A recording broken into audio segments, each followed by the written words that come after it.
All right, everyone. Today we're recapping episode 8 of Last of Us, titled When We Are in Need.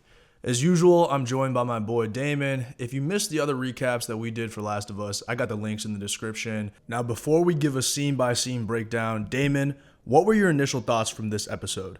Going into this is an episode where we were promised that Ellie was going to have a substantial role in actually taking care of business just because of Joel's current condition. We also knew we were going to get further and further into what appears to be like winter, the Colorado area. So we're going to get acquainted with a setting we weren't too familiar with. Not really sure what was lurking, but it felt like a sinister tone was kind of behind this episode, but just based on the preview. Yeah, this was definitely one of the creepiest, if not creepiest, episode of the season so far, in my opinion. But let's get started with the recap. So, first scene, we open up to this abandoned resort town called Silver Lake, where a group of people are gathered inside a steakhouse.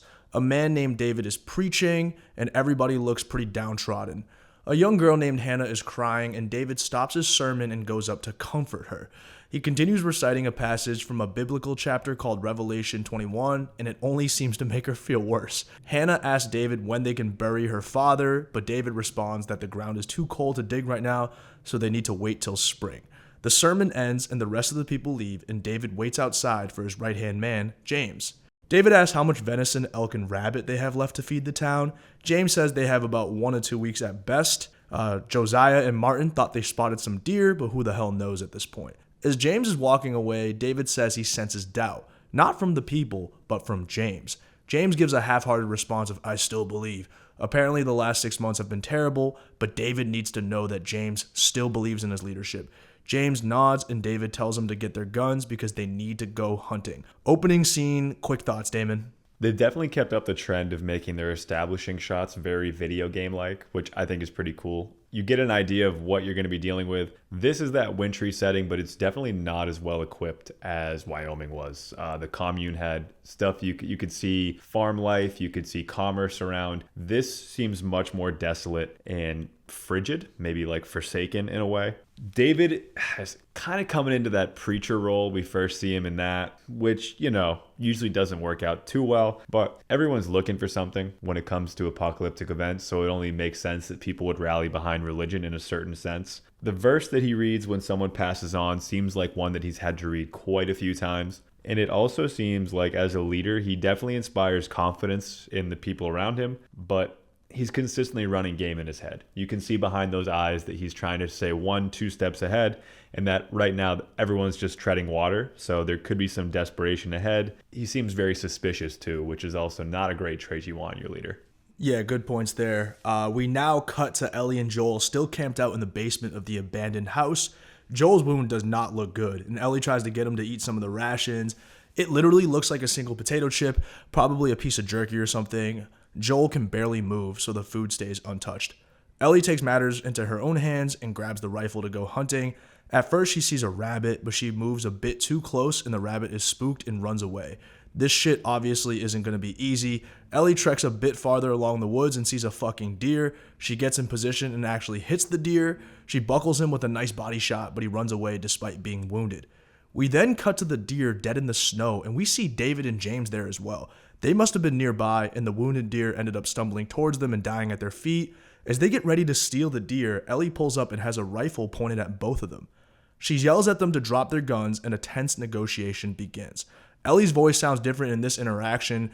To me, it seems like she's purposefully making her voice a bit deeper and tougher, which I don't blame her for doing. In this world, she's a 14-year-old girl who is essentially by herself right now. Trust nobody, like Maria said. David tells Ellie that they're from a large group that is hungry, and Ellie says she's also from a large group that's hungry. David mentions that they can make a trade, and Ellie asks for medicine. David says they do have medicine, and he tells James to go back to the resort and bring back 2 bottles of penicillin. Their settlement is only a few miles away. Ellie keeps the rifle trained on David, and she tells him to back up as she approaches the deer and starts unloading David and James's rifles. David drags the deer carcass to a nearby abandoned building where they can start a fire and take some shelter as they wait for James to return with the medicine.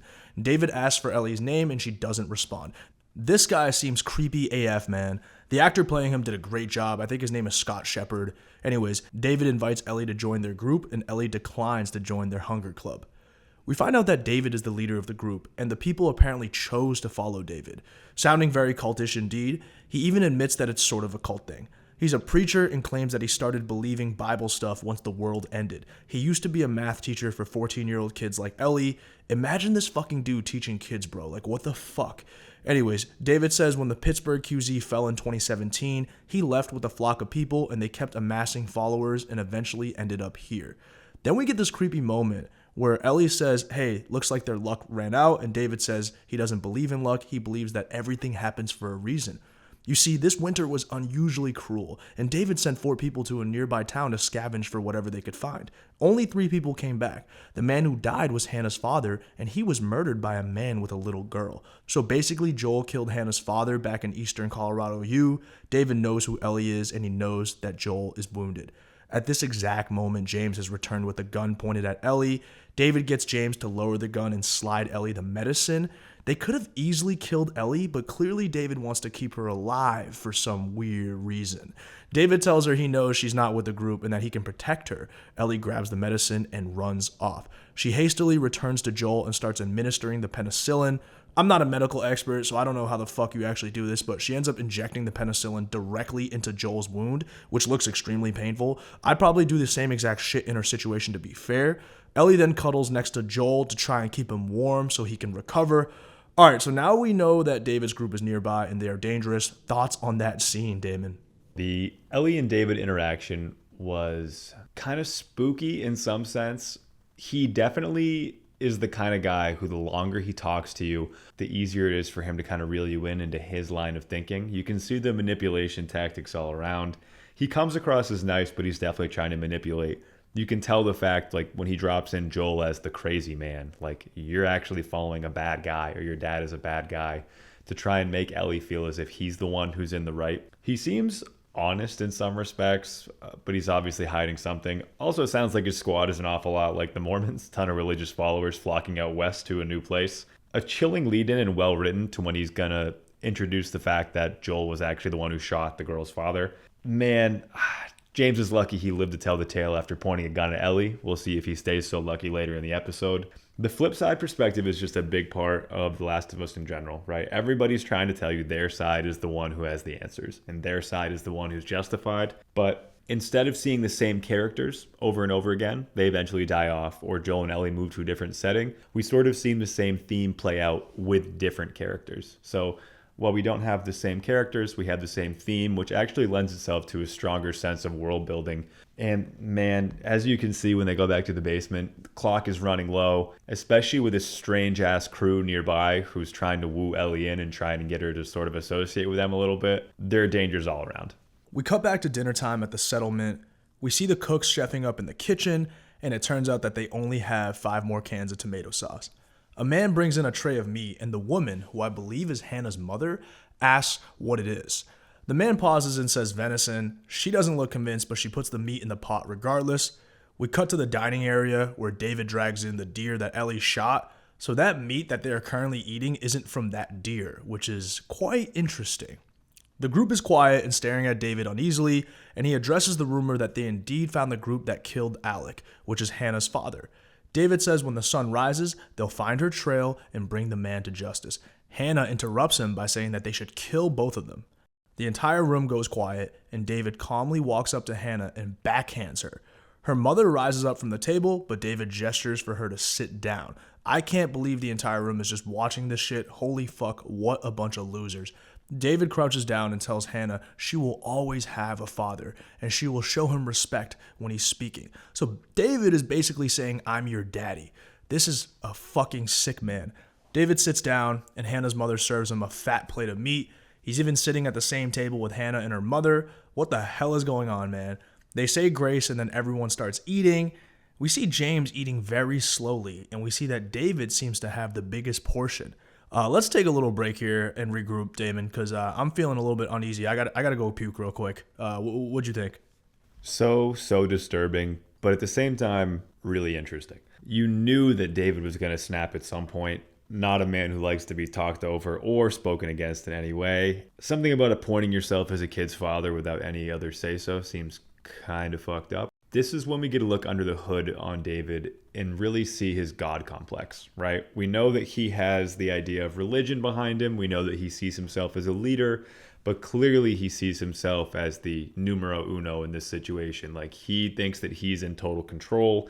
He thinks that he's the guy who gets to call every single shot. This lends itself to the idea of watch out who you follow, watch out who takes control in a crisis situation, especially in an apocalyptic scenario, because you never know when you're going to end up following maybe the most disturbing character we've seen yet, who, by the way, shout out to Scott Shepard, was the shady detective for the Hoyt Company in True Detective Season 3, but he had a shave job there, so he was like clean shaven, but man, he was a weirdo in that one too. And he was a weirdo in El Camino as well. Like, he's great at playing these guys who something just doesn't sit right about them. Something behind the eyes just isn't quite checking out. So shout out to him for that. Thanks for holding it down, Damon. I'm back from puking my brains out in the bathroom. We cut back to Joel and Ellie in the basement. It's the next day, and Ellie administers some more of the penicillin to Joel. She opens the garage door and gives the horse some water. She then hears some birds cawing in the distance and realizes that something is up. She sneaks around to take a peek, and she sees David and James leading a group of men to search for Joel and Ellie. We then cut to David and James discussing what their plan is. David wants them to bring Ellie back alive. James insists that they let her go. She's just another mouth to feed. David says if they leave her out in the cold, she'll die. James says maybe that's God's will. And that triggers David, and he turns around and looks at James with this cold, hard stare. And James basically looks away like a little bitch. Ellie sprints back to the basement and tries to wake Joel up, but it doesn't work. He's still delirious when she places a dagger on his chest and tells him that men are coming to harm them. He needs to stay awake no matter what. She then mounts the horse and fires a few shots towards the raiding party and then rides away to try to lead them away. James manages to cut Ellie off and fires a shot at the horse, killing it, RIP horse, and killing the horse knocks Ellie unconscious because she goes flying into the ground. One of the men tells James to kill her, and as James is about to, David arrives and stops him. David brings Ellie back to the resort and instructs James and another man to drag the horse back as well. The rest of the men have to search for Joel, and we see one of the men make it into the house that Joel is at. The man is searching through the first floor when we cut to the basement and see that Joel is finally starting to wake up a bit. The man sees some furniture blocking the basement door. Ellie had moved that furniture earlier, and he guesses correctly that Joel is hiding out in the basement. As the man moves the furniture, the scratching sounds awaken Joel. Obviously, moving furniture on the against the floor is going to create a lot of noise. The man then enters the basement, and we see that the mattress is empty, so Joel must be hiding. As the man explores the basement, Joel pops out and stabs him right behind the neck in the top of the spine.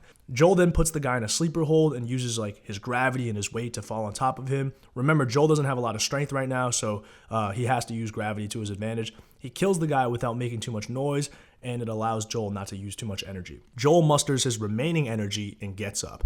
All right, great time to take a break. What did you think about those scenes where David's men invade? We get a nice little showcase here of Ellie's elite survival skills, right? We see that she's somebody who's now taking control, handing off the knife to Joel. Turned out to be a super savvy move, which pays off like crazy. David's just sick and tired of being played with by anybody who's going to question him. The fact that he's trying so hard to preserve Ellie is a little weird, and we're going to see more about that later. Ellie's whole plan was solid, but she was pretty cavalier with it. Something she's going to have to rein in, I think, as the show goes on, is she's going to have to kind of find a way to bridle her ideas and bring them in a way that's going to make them a little more feasible. When Joel goes missing from the bed, when the camera scene cuts back down after they're searching for him, you know shit's about to go down. I really like this scene because I think it represents a foray into like a Western action thriller versus a sci-fi dystopia, somewhat of a thriller, but the fact that we have these Western shots, like the riding away on the horse, the gun scenes, the classic rifles being used because of the lack of new weaponry, and the hand-to-hand combat scenes, I think it's really cool and very cowboy-esque in some ways. So I'm excited to see them play more into this. Yeah, exactly. It's good to see Joel get back on his feet and rejoin the action. But we now cut to Ellie regaining consciousness, and we see that she's being held captive in the settlement. David is outside of the cage asking Ellie if she's hungry. Ellie doesn't give a shit, and she just wants to be let out. David then tries to manipulate Ellie. He starts off by saying he's afraid of Ellie, trying to compliment her and gas her ego up. Then he mentions that the others want to kill Ellie, and David is the only reason why she's still alive. This doesn't work on Ellie at all, and she tells him to eat shit when David asks her what her name is again. He says that she can't survive on her own and she needs David's protection. Ellie says she's not on her own, but David says she needs to face reality. Joel is in the past and David is offering her protection. If Ellie doesn't accept it and trust David, then she is done. God, he is so fucking creepy, man. Holy shit, the gaunt face, the scary eyes. Scott Shepherd, man, that actor, he did a great job in this episode. If David rang my doorbell, or if someone looking like David rang my doorbell, I'd call the cops immediately. But let's take a quick break here. Short scene. What do you think about that, Damon?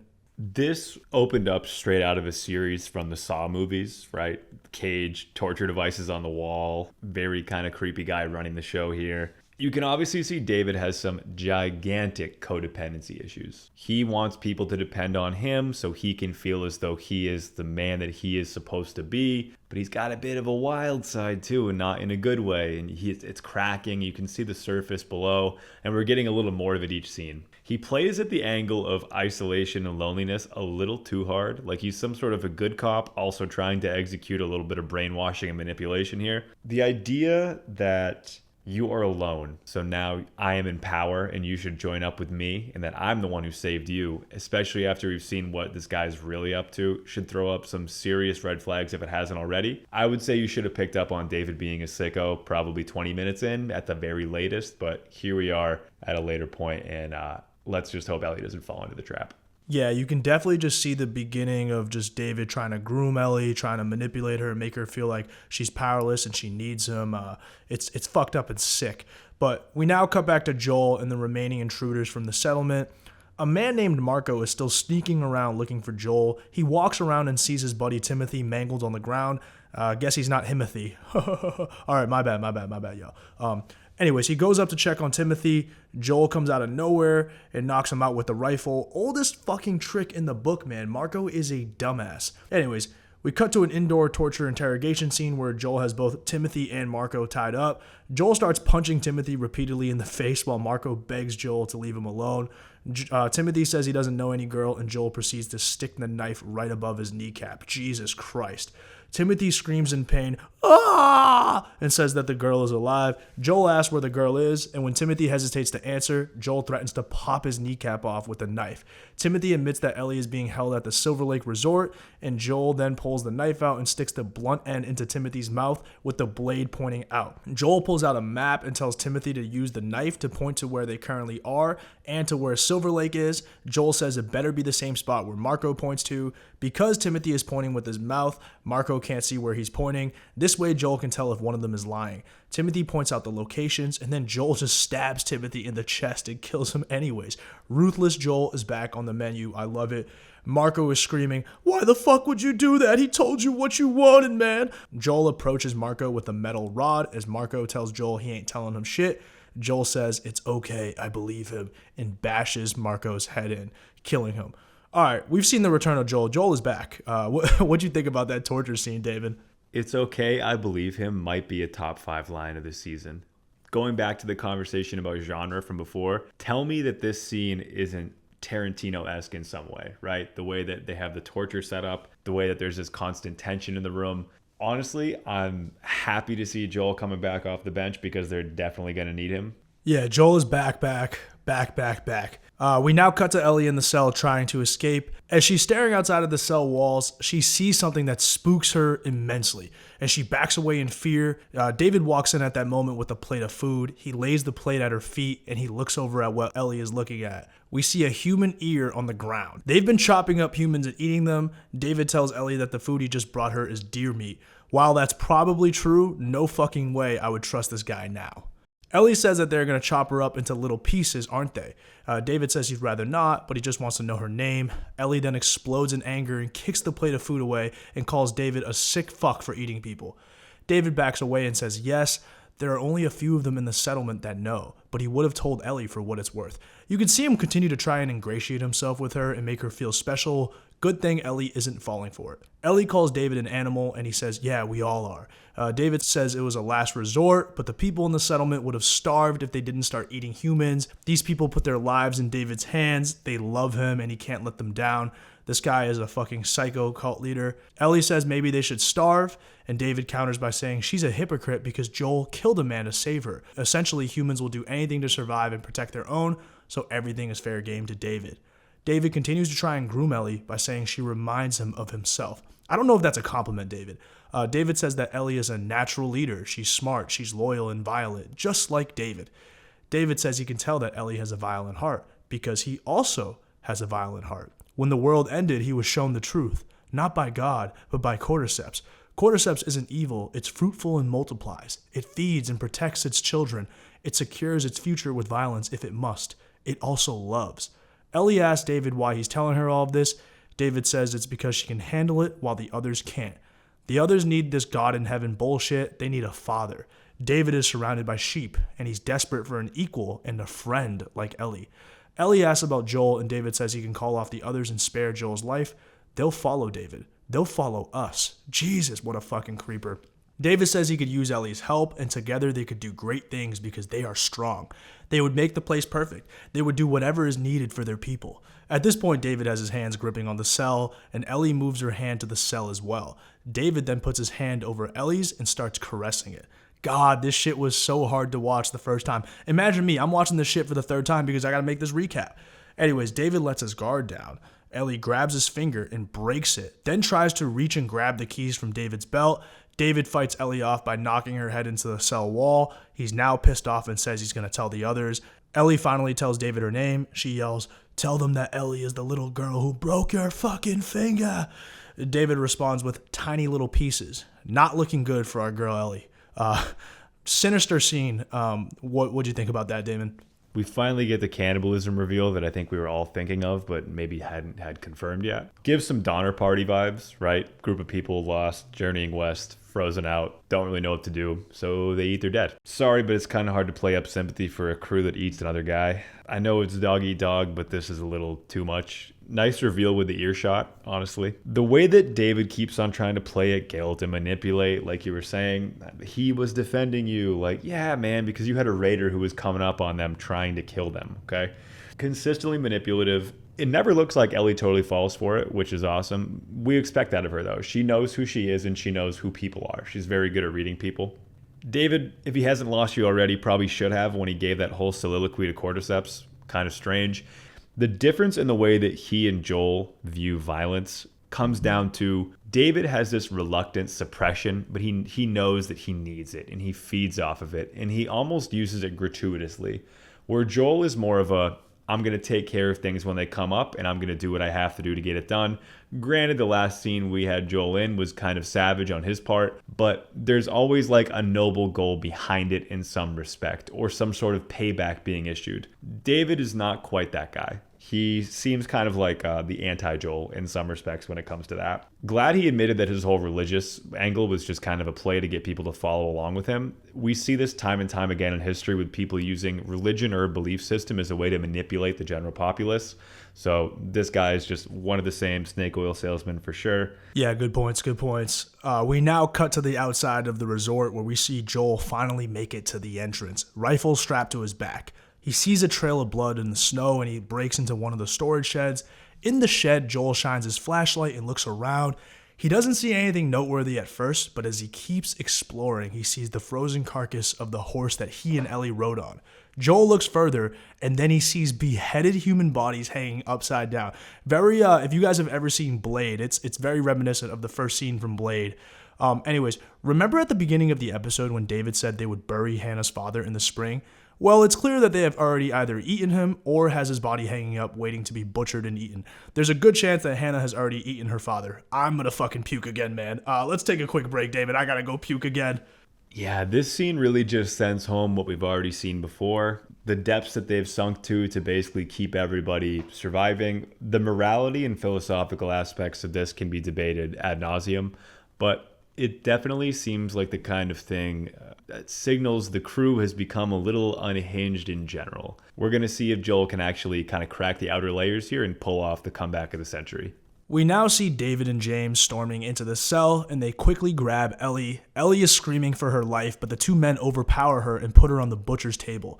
Ellie is begging for them not to kill her, but David says she already had her chance, and he pulls out his cleaver. As he's about to chop her to pieces, Ellie screams out that she's infected. This causes David and James to pause for a second.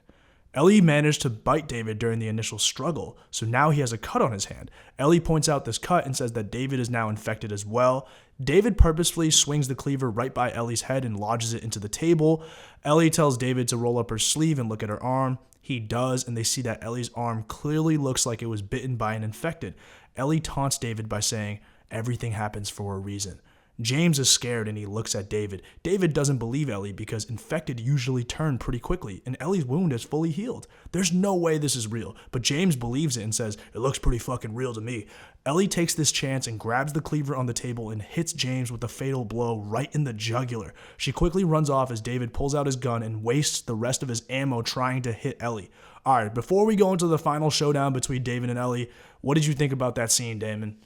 Simply put, this is just Ellie playing a psychological game in a way to buy herself some time in the coolest possible way. She's come a long way as a character in general in that respect, and I thought it was really cool to see her get herself out of trouble and not need to be rescued from this particular situation. David, if he was creepy before, he is maniacal now. Okay, back to the final showdown between David and Ellie. Ellie is running for her life and tries to escape through the front doors, but they're locked. They're in the same steakhouse that the dinner scene took place earlier in the episode. Ellie runs to the kitchen and grabs a burning piece of wood from the stove. We see David grab the cleaver from James's neck and go hunting for Ellie. Ellie throws the burning piece of wood at David and runs away. The wood misses David and hits a nearby booth, which ends up starting a fire that spreads throughout the building. David doesn't seem to care and continues looking for Ellie, yelling creepy taunts at her like, "There's no way out, Ellie. The doors are locked and I have the keys. Ellie, Ellie." We get a quick cut to Joel outside with his pistol out, frantically looking for Ellie. Is he going to make it in time to save her? Meanwhile, inside the building, David is still yelling at Ellie that she can't be infected because no one who's infected fights this long to stay alive. Ellie sneaks into the kitchen and finds a knife. David continues dropping creepy one-liners everywhere. Imagine a David-themed action figure. Maybe they'd sell it at Spencer's Gifts or something. Some of the lines from David are, "You don't know how good I am. You don't know what I could have given you." Holy. Anyways, the place is burning down, but David, once again, doesn't seem to care. He's hell-bent on assaulting Ellie. He says that he's decided he no longer wants to kill her. He wants to keep her and teach her. He wants her as a child bride. This shit is just fucking disgusting. Ellie sprints out and sneak attacks David with the knife, hitting him in the stomach, but not doing enough damage to kill. However, she does manage to dislodge the cleaver from David. Ellie starts crawling towards the cleaver, but David kicks her in the stomach and then gets on top of her. As David is on top of Ellie, he continues to reveal how much of a monster he is, saying that the fighting is the part he likes the most. This dude was teaching kids before the outbreak, man. Holy fucking hell. Ellie is screaming for her life while David says not to be afraid because there's no fear in love.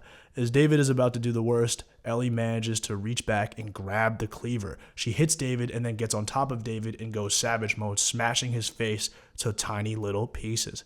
Ellie escapes the building in time and Joel grabs her from behind.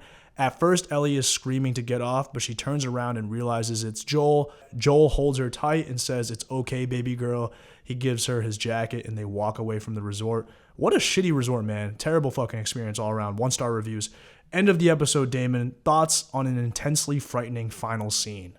Yeah, I would imagine that is an incredible last video game level to wrap up that little saga there. Again, the gloves are off. This guy is a sociopathic, maniacal rapist who targets kids. So, I mean, he's kind of the scum of the earth in general. But to see Ellie get herself out of that and maneuver it herself and then finagle her way back to Joel outside was a huge, huge achievement. And even though we know Ellie's a badass, like, just imagine how traumatic that experience was in general in there. Like, she was really close to some terrible, terrible things going down. Huge reunion between Joel and Ellie. Amazing how much this relationship has developed since episode 2, but they do have a lot of between time we aren't shown. Even so, for one season, that's quite a bit of work done there. Beautiful setting shots as they make their exit. We don't have all this time to see Joel and his daughter because his daughter passes away very quickly into the season. But we do have the constant thematic callback to the idea of companionship and relationships and caring for another and making the world a better place for them and being there for them at all costs. And that's what we see here. It's kind of beautiful, actually.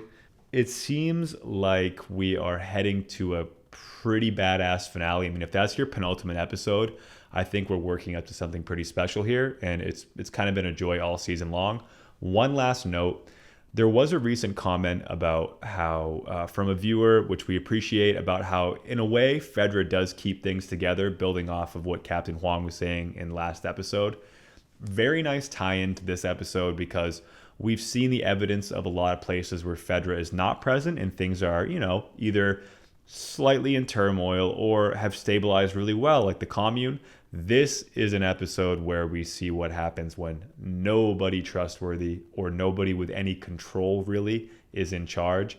Shit gets wild really fast. This was probably the most terrifying place you could have lived along the line of what we saw. I'd rather be in Kansas City, booking it for the woods, trying to escape, than I would rather be living under this fucking psycho's watch. So we'll see if the last episode has something similar, if it raises the stakes, or if we get some kind of similar showdown. Either way, I'm hyped. Yeah, absolutely, man. I'm super excited to see what they have in store for us for the finale. Obviously, we'll be recapping that as usual, so stay tuned. Appreciate everyone who stayed this long and watched and checked this out. If you like this content, subscribe, hit the like button. Otherwise, we'll catch y'all later. Thanks for watching.